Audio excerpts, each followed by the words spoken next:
Greetings, YouTube. As some of you may know, a Christian evangelical magazine has come out and said that the president needs to be removed from office.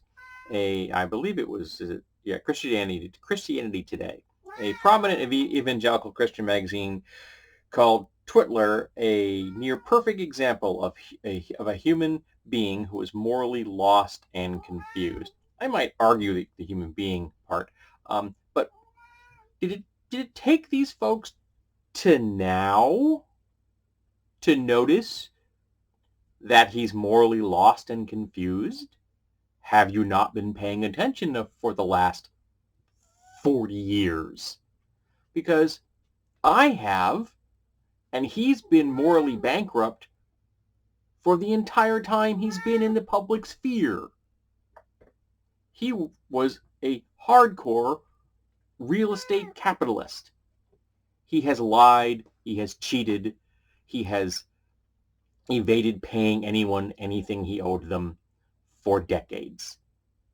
He has been an open racist for that entire time, both in his real estate practices and in his advocacy of executing people that were guilty of nothing because they were black.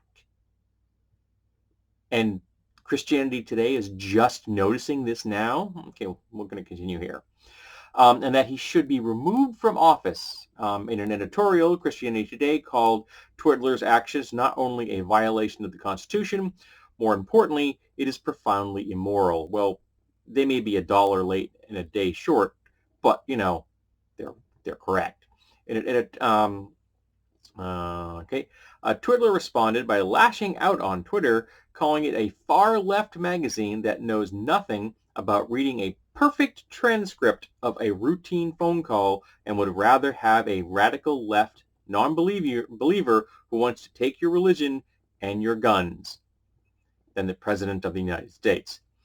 He added, without evidence, that no president has done more for the evangelical community and is not even close. You're not getting anything from those Dems on stage.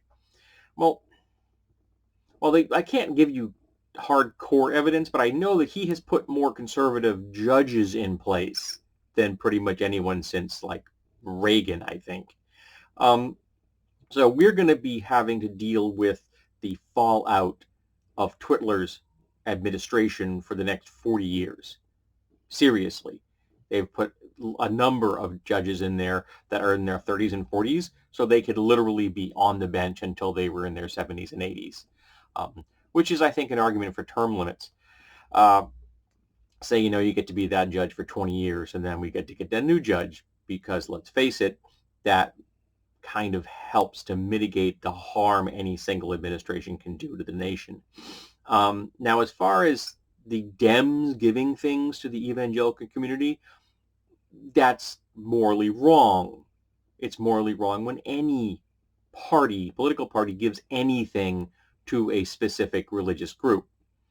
Now, if a party says, we're going to defend the religious freedoms of every single American, regardless of what their religious beliefs are, that's defending the Constitution, which is what a president has sworn to do, as opposed to our current example, who has been shitting on the Constitution his entire life and did not stop even for a second that endless stream of diarrhea upon the founding principles of the United States of America.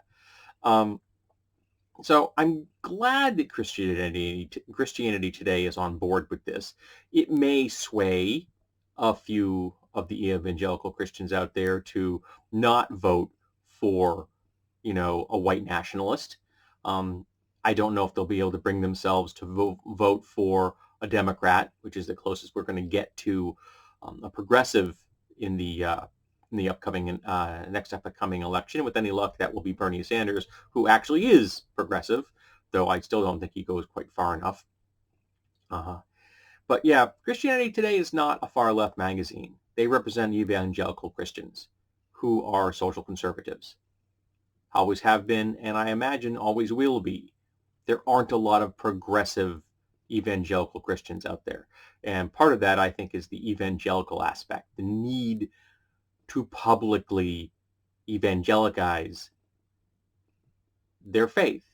They need to speak their faith. They need to sell their faith.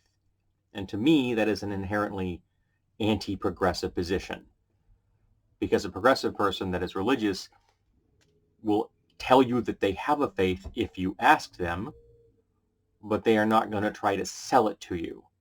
It's come up on my channel many times because, well, I've been doing this for over a decade. My holy symbols are often visible. They're not at the moment because I'm cold. And people have asked me about my faith, so I've talked about it. But unless you ask me, like, what are those things on your neck? Or what do you believe? I'm not going to tell you, because I don't feel the need to sell you on anything. It's not my place to sell you on any particular theistic worldview. I firmly believe that all humans are theists, and that if there are 8 billion humans, there should be 8 billion different beliefs, that you don't need an established church or holy people to lead you, or holy texts. You will find the words. You will find your gods. You don't need magazines and churches and holy books and priests or priestesses. And the larger the number of the people in the faith, the more dangerous it is. Like witches' covens, 13 people, even that's a little big for my taste. But it's about as high as I'm willing to go when it comes to a hierarchical structure. The some of the Unitarian Universalists, the Congregationalists and things, they're a little better because it's a little more open, a little more less structure. I'm okay with that. But when you have hard hierarchical structures, that makes me nervous. Always has, and this is no different. These folks, by and large, the mass majority of them are going to be social conservatives, and I think social conservatism is a disease and one that we need to get rid of. It's a danger to us as a species. But in this moment, they and I have aligned. We both think that Twitler needs to be taken out of office because he is, in fact, morally bankrupt.